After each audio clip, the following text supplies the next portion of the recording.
अस्सलामुअलैकुम। उम्मीद है आप सब खैरियत से होंगे। अच्छा, आज हम इस वीडियो के अंदर देखेंगे कि हमें जो फॉरेन रेमिटेंस रिसीव होती है पाकिस्तान के अंदर, यानी किसी भी आउटसाइड कंट्री से, यानी कोई भी कंट्री से, अगर हमें यूएसए से, सऊदीया से,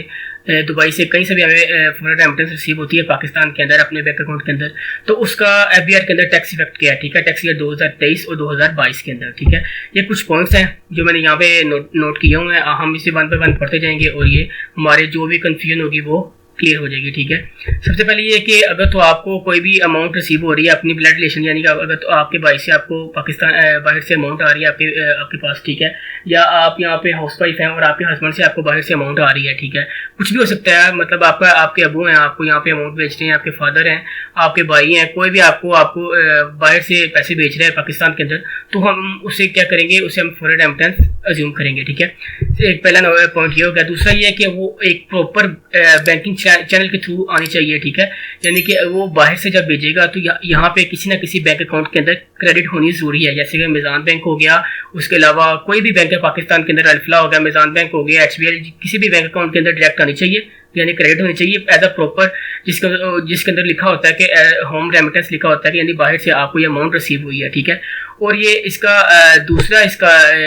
पॉइंट, तीसरा ये पॉइंट ये है कि जो आपको अमाउंट रिसीव होगी, यानी अगर फर्ज करें आपको यूएसए से कोई बंदा आपको पाकिस्तान के अंदर पैसे भेज रहा है, तो वो डॉलर से पीकेआर में कन्वर्ट होकर जितने पैसे बनते हैं उस दिन के रेट के हिसाब से वो आपको रिसीव होंगे पाकिस्तान के अंदर। यानी अगर आपको सऊदीया से कोई रियाल आपको भेज रहा है पाकिस्तान के अंदर, तो वो इंटरबैंक जो उस दिन का रेट चल रहा होगा वो कन्वर्ट होगा पाकिस्तानी रुपीज के अंदर, यानी पीकेआर के अंदर जो अमाउंट होगी उसके अंदर कन्वर्ट होना लाजमी है। यानी वो बैंक अकाउंट खुद ब खुद जो रेट चल रहा होता है उस हिसाब से कन्वर्ट करके आपके बैंक अकाउंट के अंदर उतने पीकेआर अमाउंट में आपको आपकी अमाउंट क्रेडिट कर देता है, ठीक है। ये तीन पॉइंट्स क्लियर हो गए, ठीक है। इसके बाद है कि एफबीआर डज नॉट आस्क, हाँ ये है कि आप 5 मिलियन तक, यानी कि 50 लाख तक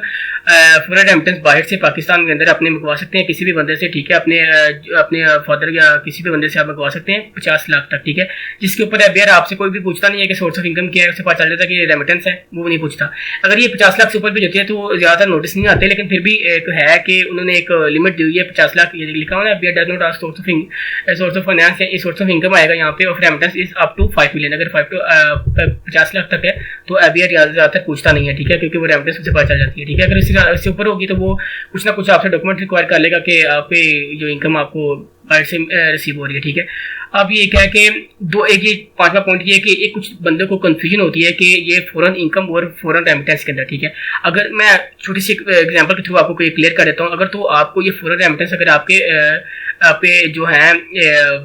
फादर हैं वो बाहर कुछ ना कुछ काम कर रहे हैं, ठीक है, और उन्हें वहाँ से इनकम रिसीव हो रही है, किसी कंपनी में काम कर रहे हैं और उन्हें वहाँ से कोई इनकम रिसीव हो रही है, ठीक है, वो जो उनकी सैलरी रिसीव हो रही है, जो भी रिसीव हो रहा है, अगर उनको वहाँ पे सैलरी रिसीव हुई तो उन्होंने वो आपको भेज दी यहाँ पे, यानी आप उनके बेटे हैं, उनको आपको भेज दी, तो वो आपको as a foreign remittance consider होगी, ठीक है। लेकिन अगर वो उनको बाहर सैलरी मिली और उन्होंने अपने यहाँ पे, उनका एक पाकिस्तान के अंदर भी अकाउंट है, ठीक है, उनको एक पाकिस्तान के अंदर भी अकाउंट है, उनको बाहर सैलरी मिली और उन्होंने अपने बेटे को नहीं भेजी, अपने ही अकाउंट में क्रेडिट कर दी, ठीक है, यहाँ पे भेज दी, तो उसकी फॉरेन इनकम होगी, क्योंकि उसने सैलरी उनकी वहाँ पे इनकम उन्होंने अर्न की और वैसे ही यहाँ पे पाकिस्तान में उसने अपने बैंक अकाउंट में डाल ली, तो वो एक फॉरेन इनकम बन जाएगी। लेकिन अगर वही इनकम वो अपने किसी बेटे या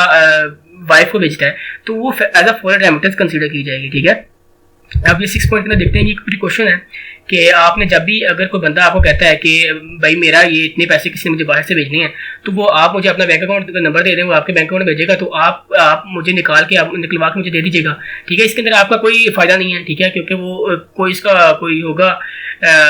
अबू या कुछ होगा तो वो आपको कहेगा कि उसने मुझे पैसे भेजने हैं, मेरा बैंक अकाउंट नहीं है, आप मुझे बैंक अकाउंट नंबर दे दें, मैं उसके अंदर भेजेगा। सिर्फ आप ऐसा करिएगा कि उसके अंदर से मुझे निकाल के पैसे मुझे दे दीजिएगा, ठीक है। उसका ये इशू होगा कि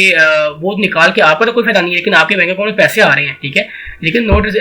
see someone remittance in your पाक बैंक अकाउंट, ठीक है, क्योंकि वो जब एफबीआर के पास अगर कोई आपकी बैंक अकाउंट की डिटेल बाद में जाती है तो एफबीआर आपसे पूछेगा कि ये भैया आपको पैसे रिसीव कहाँ से हुए हैं, तो आप उसका जवाब नहीं दे सकेंगे, ठीक है। Not answerable to FBR in case of receiving notice, ठीक है। अगर आपको नोटिस आता है तो आप उसका कोई जवाब नहीं दे सकेंगे ना एफबीआर को कि मुझे पैसे क्या आए हैं। उनको आप क्या बताएंगे कि ये किसी के पैसे किसको चाहिए थे, उसने मेरे बैंक अकाउंट में डाल दिया, मैंने अब उसको दे रहा हूँ, इसलिए इससे गुरेज करें, इसको उनको कहें कि मैं ऐसा नहीं कर सकता, आप अपना बैंक अकाउंट ओपन करवाएं और उसके अंदर अपनी जो भी अपने काम करना है, अपने रेमिटेंस लेके आनी है उसको करें, ठीक है। अब ये है कि रेमिटेंस, अगर तो हमें रेमिटेंस रिसीव होगी, अब हमने अपनी रिटर्न के अंदर इसको कैसे शो करना है, ठीक है। ये भी एक सिंपल सा है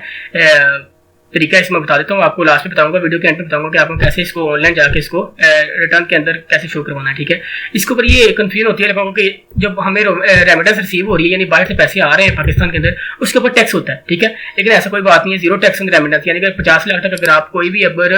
5 मिलियन तक यानी 50 लाख तक कोई भी आप रेमिटेंस बाहर से रिसीव करते हैं पाकिस्तान के अंदर, तो उसके ऊपर जीरो टैक्स है, कोई टैक्स नहीं है, आपको सीधे सीधे अमाउंट, यानी कि बाहर से कोई आपको 5 लाख रुपया जितने पैसे भेज रहा है आपको, यानी कोई डॉलर भेज रहा है तो यहाँ पे 5 लाख बनता है तो आपको बेच रहा है, तो उसके ऊपर कोई टैक्स नहीं लगेगा, सीधा का सीधा वो जो पैसे होंगे वो आपके बैंक अकाउंट में क्रेडिट होंगे, उसके ऊपर bank as a withholding agent भी कोई पैसे कोई टैक्स चार्ज नहीं करेगा, विदहेल्ड नहीं करेगा, कोई भी टैक्स विदहेल्ड नहीं करेगा। ठीक है, अब ये 8 पॉइंट थे जिसके अंदर मैं उम्मीद है कि आपको ये सारी जो कंफ्यूजन होगी वो क्लियर होगी, अगर ना हुई हो तो ये मेरा ये नंबर है, तो आप इसके अंदर कोई भी आपको इशू होता है तो आप मुझसे पूछ सकते हैं कि मतलब आपको कुछ बात की समझ नहीं लग रही, तो आप इस नंबर पे मेरे से व्हाट्सएप पे कॉन्टैक्ट करके आप मेरे से कोई भी अगर आपको कोई इशू हो रहा है तो आप उसका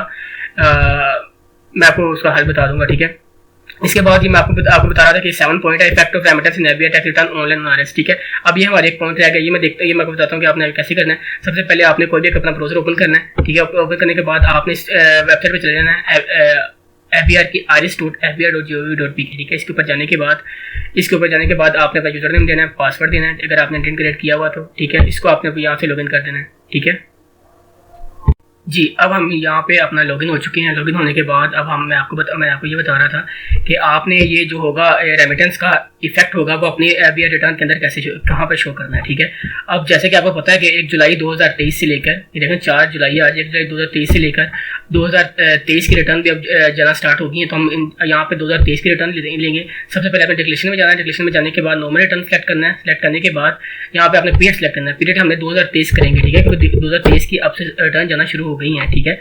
इसको मैं यहाँ से ओपन करता हूँ, ये देखें मेरे पास ये रिटर्न ओपन हो चुकी है। अब हमने इसका इफेक्ट कहाँ पे डालना है, इफेक्ट ना इसका इफेक्ट किसी हेड ऑफ इनकम में नहीं आएगा, ना salary, property, business, capital gain, other source, किसी इसके जो भी है ना ये वाली हेड्स हैं, 5 हेड्स हैं, इस किसी के हेड्स के अंदर भी इसका इफेक्ट नहीं जाएगा। सिंपल सा इसका इफेक्ट है कि हम इसको बैलेंस स्टेटमेंट को ओपन करेंगे। ओपन करने के बाद ये 2 छोड़ के ये आएगा रिकंसिलिएशन ऑफ नेट एसेट, इसके अंदर हम जाएंगे। जाने के बाद ये लिखा हुआ है फॉरेन रेमिटेंस, ये आपका इनफ्लो में आ रहा है, देखिए लिखा हुआ है इनफ्लो, यानी कि किसी से आपको पैसे यहाँ पर रिसीव हुए हैं। ठीक है, अब ये मैं उसकी रिटर्न फाइल कर रहा हूँ, जैसे कि है कि अगर मुझे मेरे फादर से बाहर से रेमिटेंस रिसीव हो रही है। ठीक है, या आप मुझे अज्यूम करें कि यहाँ पे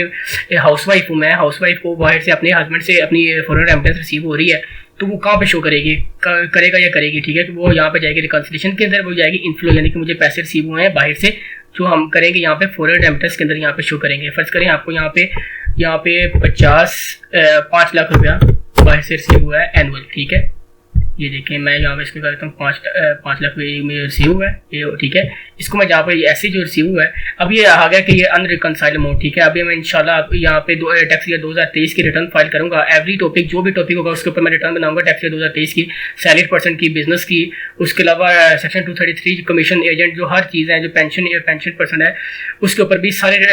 जितनी भी रिटर्न है वो इंशाल्लाह मैं बनाऊंगा। टैक्स ईयर 2023 का मैं रिटर्न कैसे फाइल करनी है उसके अंदर मैं कंप्लीट बताऊंगा कि हमने ये जो अनरिकंसाइल्ड अमाउंट है इसको हमने रिकंसाइल कैसे करना है। ठीक है, ये तो मैंने यहाँ पे बताया ना कि इसका ये इफेक्ट कहाँ पे आएगा, ये फॉरेन रेमिटेंस का इफेक्ट कहाँ पे आएगा। इसके अलावा पूरी रिटर्न के अंदर आपका कोई इफेक्ट नहीं जाएगा फॉरेन रेमिटेंस के अंदर, सिर्फ यहाँ पे इफेक्ट जाएगा। अगर छोटा सा मैं बता दूँ कि आपको इसको आपने कैसे रिकंसाइल करना है, तो ये कह रहा हूँ कि ये अनरिकंसाइल्ड अमाउंट है, इसको मैं यहाँ से कॉपी करता हूँ। यहाँ पे मैं जाकर कहता हूँ कि अभी मेरे पास इसको मैंने यूज़ नहीं किया और ये मेरे पास कैश इन हैंड में पड़ी हुई है। ये देखिए, इसको मैं कैश इन हैंड, ये